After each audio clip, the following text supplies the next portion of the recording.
ni Zaldico dahil nga video statements at hindi sinumpaan and so on and so forth. Pero ang hindi matatakasan ay yung mga latest statements ni Yusek Bernardo corroborate and confirm the substance of what Zaldico is saying. Namely, na nagputos ang presidente ng 100 billion in insertions at nagbigay sila ng kickback, no, sa Malacanang. Sir, bottom line, do you want the ICI to investigate the president?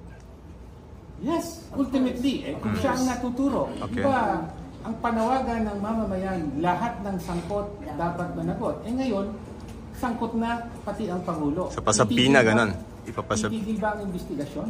Ngayong, at magko-cover up na? Ngayong, nasa sangkot na ang Pangulo.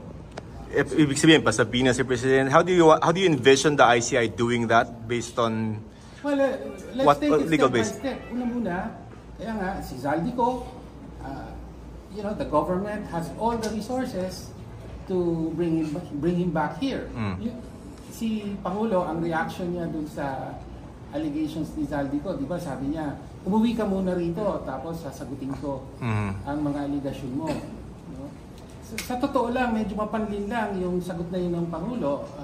Ang dating, kala mo, walang tinatago.